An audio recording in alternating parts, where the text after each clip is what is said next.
Hello friends, welcome to my channel सीखो हमारे साथ। आज हम बात करेंगे डेटाबेस की। डेटाबेस क्या होता है? डेटाबेस की बात करें तो ये दो शब्दों से मिलकर बना है डेटाबेस। डेटा क्या होता है, सबसे पहले ये जानते हैं। Basically data is a raw facts and figure, यानी कोई भी रिकॉर्ड हो, चाहे ऑडियो, वीडियो, ग्राफिक्स फाइल हो या टेक्स्ट फाइल हो, वो सारी चीज़ें डेटा कहलाएंगी। जो एक पर्टिकुलर, जैसे किसी का नाम हो गया, रोल नंबर हो गया, वो सब कुछ डेटा है, चाहे ऑर्गेनाइज वे में हो या अनऑर्गेनाइज वे में, वो सब कुछ डेटा कहलाएगा। यानी data is a raw facts and figure. ये तो बात हो गई डेटा की। अब बात करते हैं बेस। डेटा बेस क्या होता है? यानी ऑर्गेनाइज मैनर में अगर किसी भी रिकॉर्ड या डेटा को स्टोर करके रखा जाए, सेव करके रखा जाए, तो उसे कहेंगे डेटाबेस। एग्जाम्पल के तौर पे अगर किसी स्कूल में हम रिकॉर्ड को स्टोर कर रहे हैं, तो स्कूल में क्या क्या चीज़ें हम स्टोर करना चाहेंगे रिकॉर्ड के तौर पे। मान लीजिए स्टूडेंट का नाम हो गया, टीचर्स का रिकॉर्ड हो गया, वर्कर्स का रिकॉर्ड हो गया, और फीस डिटेल वगैरह और भी रिकॉर्ड्स हो सकते हैं। उनसे रिलेटेड हम फील्ड्स ले लेंगे, जैसे स्टूडेंट का नाम, क्लास एड्रेस, टीचर का नेम, रैंक, एड्रेस, वर्कर का नेम, जॉब। तो ये सारे टेबल्स बना लेंगे और उसमें फील्ड्स लेकर के, या फिर ये कॉलम नेम एक तरह से ऑर्गेनाइज मैनर में टेबल के फॉर्म में अगर स्टोर करते हैं, तो एक कॉलम नेम ले करके फिर उसमें हम सबकी एंट्री करके डाटा को स्टोर करके रखेंगे। तो ये डेटाबेस होगा जिसमें टेबल्स बनेंगी और टेबल्स को हम डेटाबेस में स्टोर करके रखेंगे, जो कि होगा हमारा डेटाबेस। लेकिन पहले ये जानते हैं हमें डेटाबेस की ज़रूरत क्या है। हम तो रिकॉर्ड या इन्फॉर्मेशन फ़ाइल में भी सिंपली टाइप करके रख सकते हैं। जैसे एमएस वर्ड में हम कई सारे रिकॉर्ड या टाइप करते हैं इन्फॉर्मेशन, तो उसी तरह से हम स्टोर कर सकते हैं। या फिर एक्सेल में रो एंड कॉलम्स दिए होते हैं, आपने देखा होगा, उसमें इन्फॉर्मेशन स्टोर करके रख सकते हैं। तो हमें डेटाबेस की ज़रूरत क्या है? बेसिकली ये इन्फॉर्मेशन तो स्टोर कर लेगा, लेकिन ऑर्गेनाइज मैनर में स्टोर करने के लिए, जैसे देख रहे हैं आप स्क्रीन पर, रो एंड कॉलम में इंफॉर्मेशन स्टोर हो रही है। इसमें स्टूडेंट का रिकॉर्ड है, roll number, name, address, phone number, age store किया गया है। तो ऑर्गेनाइज मैनर में स्टोर कर सकते हैं, यूनिकली किसी रिकॉर्ड को एक्सेस कर सकते हैं, आइडेंटिफाई कर सकते हैं। तो इसमें इंफॉर्मेशन को अपडेट करना बहुत आसान होता है। कोई इंफॉर्मेशन या रिकॉर्ड का रिपीटेशन हो रहा है तो उसे जानना बहुत इजी होता है। रिकॉर्ड डिलीट करना, नया रिकॉर्ड इंसर्ट करना या मैनिपुलेशन करना, रिकॉर्ड को मैनेज करना और सर्वर पे ऑर्गेनाइज मैनर में रिकॉर्ड को स्टोर करके रखना और डिस्ट्रीब्यूटेड मैनर में सबको डिस्ट्रीब्यूट कर पाना और परमिशन सेट कर पाना, ये सारी चीज़ें सिर्फ़ और सिर्फ डेटाबेस में ही पॉसिबल हो पाएंगी। किसी फाइल या एक्सेल में बनाए जाने से पॉसिबल नहीं हो पाएंगे। तो इसलिए हम डेटाबेस में रिकॉर्ड स्टोर करते हैं। एक बड़ी ऑर्गेनाइजेशन में अगर रिकॉर्ड को अच्छे से स्टोर करके डिस्ट्रीब्यूटेड फॉर्म में हमें लेना है तो काम। अब डेटाबेस की एक प्रॉपर डेफिनेशन की बात करें तो database is a shared collection of logical related data design to meet the information need of an organisation. इसका मतलब है, सिंपल लैंग्वेज में समझे तो, डेटाबेस में ऑर्गेनाइज मैनर में किसी भी ऑर्गेनाइजेशन की इंफॉर्मेशन को स्टोर किया जाता है और वो लॉजिकली आपस में रिलेटेड होती हैं। तो आप ये भी कह सकते हैं database is a collection of tables, और टेबल्स आपस में लॉजिकली रिलेटेड होती हैं। और डेटाबेस की जो टेबल्स होती हैं उसमें अलग अलग रिकॉर्ड्स या डेटा स्टोर रहते हैं। इन डेटा से एक प्रॉपर इन्फॉर्मेशन निकाली जाती है। तो इन्फॉर्मेशन क्या है? Information is also collection of raw facts and figure.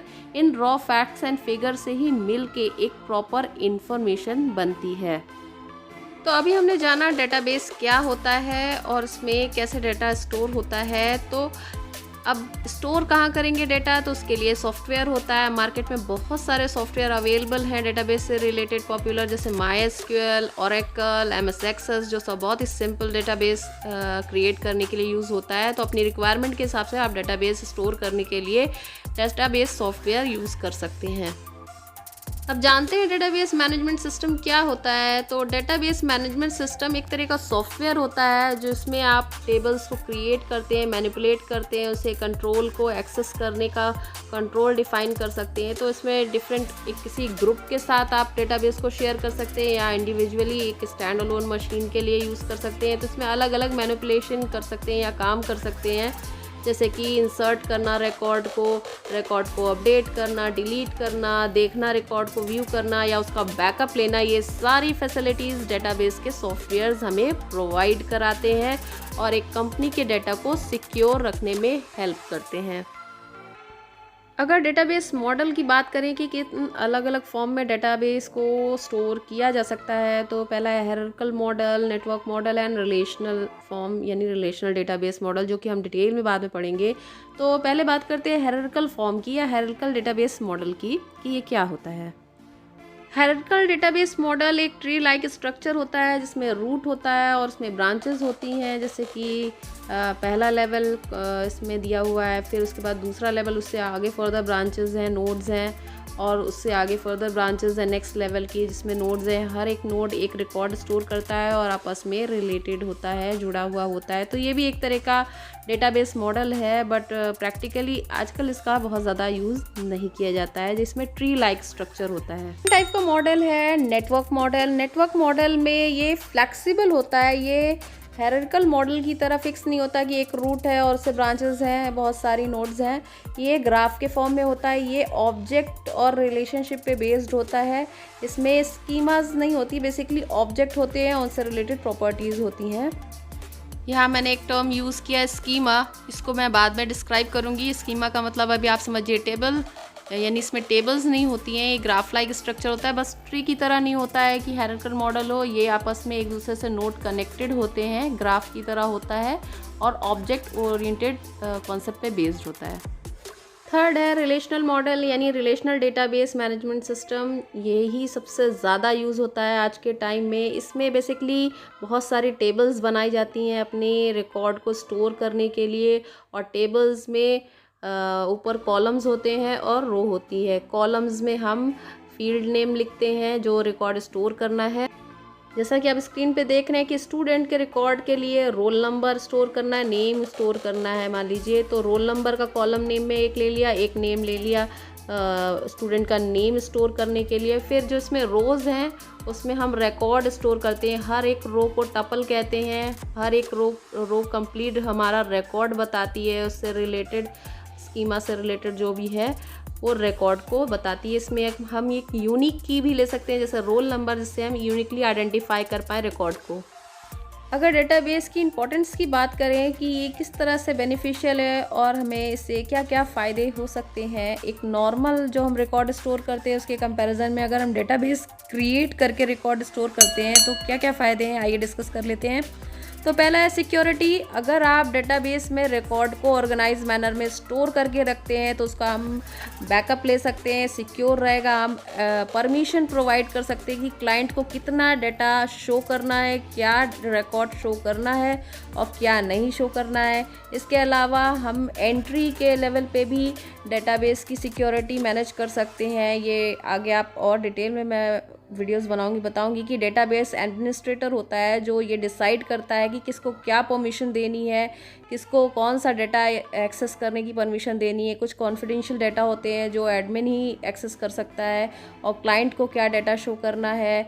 इसके अलावा डाटा मैनिपुलेशन कौन कर सकता है, उसको वो परमिशन रहेगी, या कौन डाटा डिलीट कर सकता है या नहीं कर सकता है। तो ये सिक्योरिटी का इशू है, ये आप सिक्योर मैनर में डेटाबेस में डाटा स्टोर कर सकते हैं अगर आप DBMS सॉफ्टवेयर यूज़ करते हैं। इसके अलावा हम बैकअप ले सकते हैं, हमारे पास लॉग फाइल्स इसकी जनरेट होती हैं, जिससे अगर हमारा ओरिजिनल डेटाबेस डिस्ट्रॉय भी हो जाता है तो लॉग्स फाइल्स के थ्रू हम डाटा को एक्सेस कर सकते हैं, डाटा को शेयर कर सकते हैं। क्लाइंट सर्वर आर्किटेक्चर में अलग अलग तरीके से मैंने अभी आपको बताया डाटा शेयरिंग की जा सकती है।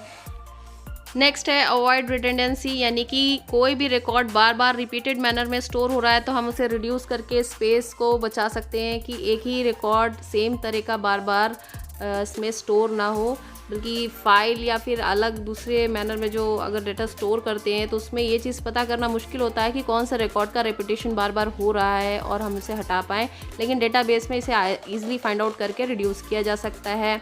इसके अलावा कंसिस्टेंसी रहती है, डेटा की कोई प्रॉब्लम नहीं होती है, एब्स्ट्रैक्शन डेटा का रहता है, और हम एब्स्ट्रैक्ट डाटा यानी कि क्लाइंट साइड पे जो हम डाटा शो करना चाहते हैं वही हम व्यू दिखा सकते हैं, यानी वही डेटा वो देख सकता है। तो ये बहुत सारे फ़ायदे हैं डेटाबेस के, रिलेशनल डेटाबेस के, जिसके वजह से प्रेजेंट टाइम में ऑलमोस्ट हर ऑर्गेनाइजेशन में रिलेशनल डेटाबेस मैनेजमेंट सिस्टम ही यूज़ किया जा रहा है। बैकएंड में भी कई अलग अलग फ्रंट एंड सॉफ्टवेयर्स होते हैं जो बैकएंड में रिलेशनल डेटाबेस को यूज़ करके डेटा को स्टोर करते हैं और फ्रंट एंड में अपने अकॉर्डिंग उसका आउटपुट देखते हैं। फ्रंट एंड क्या होता है, जो स्क्रीन पे दिख रहा है, और बैक एंड होता है जो कि रिकॉर्ड फाइनली स्टोर हो रहा है या बैक एंड में प्रोग्राम करके जो काम हो रहा है उसे हम बैक एंड बोलेंगे। वो आप डिटेल में बाद में जानेंगे।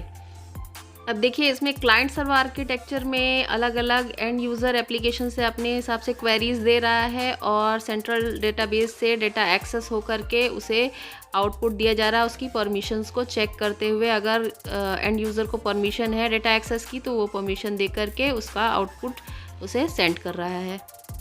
तो ये है क्लाइंट सर्वर आर्किटेक्चर, जिसमें एंड यूज़र अपनी रिक्वेस्ट भेजता है सर्वर पे और रिकॉर्ड को स्टोर करता है और सर्वर आउटपुट देता है क्लाइंट को और स्टोर भी करता है। तो ये अलग अलग डेटाबेस सॉफ्टवेयर है जिनकी हेल्प से ये सारे काम किए जा सकते हैं। उम्मीद है आपको ये वीडियो पसंद आया होगा। अगर पसंद आया है तो वीडियो को लाइक, सब्सक्राइब और शेयर ज़रूर करिए।